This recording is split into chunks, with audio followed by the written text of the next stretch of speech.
Sunset, very limited. Takes the last video. First class, thousandaire. Hit that like button, please and thank you. Let's promote some critical thinking. I'll play devil's advocate today. I asked the chat GPT to give me reasons not to buy gold. That's right, not to buy gold. I think this thought exercise could be very helpful to us. So pull up a hot cup if you got one, friendo. I about got mine ready here. This should be fun. It writes, gold bullion is often considered a safe haven investment, but there are several reasons why it may not be the best choice for everyone.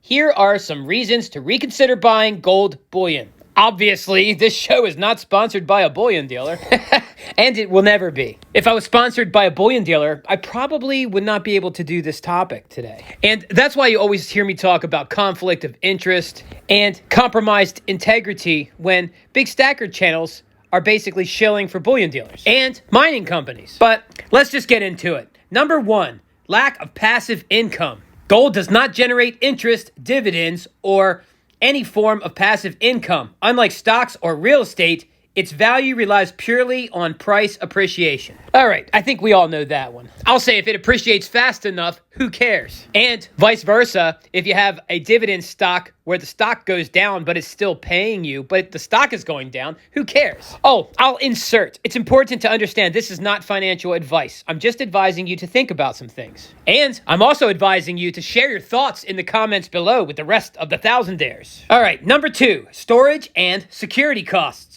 Physical gold requires secure storage, whether in a safe at home or a bank vault, which can lead to additional cost for security and insurance. If your stack's not up yet, you might not care about this that much. Or you may. Either way, there's definitely a cost of ownership to having lots of gold and silver. Oh, a funny story. I got this guy into stacking, right? And he bought a case. I think he bought it from Walmart. One of those it looks like a secure case. It's black with the stainless steel edges on it. It's basically a glorified pencil box or CD case. And he bought it to lug his silver around in. And I told him long ago, not a good idea, because as you accumulate more, the handle's just gonna break off. And wouldn't you know it, recently, I just saw him and the handle broke off. This might be helpful to you in case you don't already know. If you wanna buy a bag to hold your silver and gold in, especially if you got a lot of silver, look for bags that are meant for tools or firearms. They'll cost you a bit more, but they're meant to carry heavy weight. I pay for safety deposit boxes. It's like $40, $50 a year. And when I first started, that was expensive because my stack wasn't really worth that much. But nowadays, even just with the Centenarios, I'm up so much, it pays for over a decade of those and then some. So, some things to consider. Cheers to you, friendo.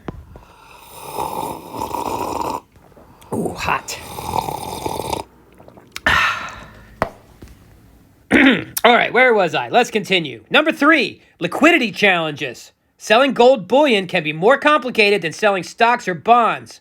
Finding a buyer, verifying authenticity, and getting a fair price may take time. I think people make this out to be much worse than it actually is. But I will say, develop a relationship with your local coin shops. That should grease the wheels for selling later. But if you don't have such relationships, just call around everywhere and ask on the phone until someone gives you a deal that you want. We've got options these days. I mean, you can just Google places near you. Coin shops, metal exchanges, pawn shops, and sometimes even antique stores or jewelry stores. And if somebody wants to be cool or greedy and lowball you, well, you'll just you'll sell the gold to someone else. Whatever you do, don't be desperate to sell. If anybody smells that on you, they're gonna screw you over. Or at least try. Let's continue. Number four, premiums and transactions cost.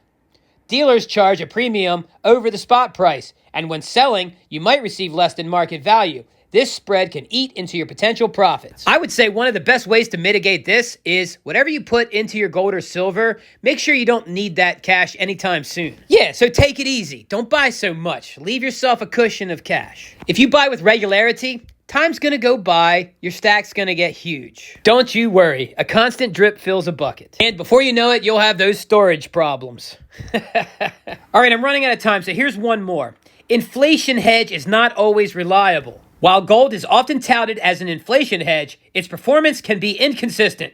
Other assets like real estate or stocks have historically outperformed gold in the long run. All right, I'll say Nothing is ever guaranteed in investing. At least not that I know of. If you know something, put it in the comments below. I'll also add that past performance does not lead to future results. At least it's not guaranteed. So things that outperformed gold in the past may not always outperform gold. Or gold will not keep going up the way it is.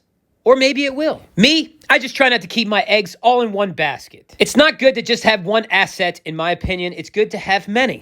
And eggs are expensive these days. You don't want to put them all in one basket. All right, I got to make a thumbnail and get out of here. I got to go to work. It's going to be a long one today. I hope you hit that like button, friendo. I really appreciate it. I also hope you're not wasting your hard-earned money on gold. I'm just kidding. Relax. If you're new here and you enjoy the content, why not subscribe for more and you will get more. I'm here nearly every day. So do it. Do it. Well, I guess that's it. That is it. Thousandaire Radio, wicked job. Just my opinion, gold is kind of pricey right now. The only reason I purchased my 5th Centenario is because I have a schedule. I buy one every 6 months, so regardless, that's what I'm gonna do. But this last one, oh my gosh, it really hurt. It was expensive. I'm pretty broke right now.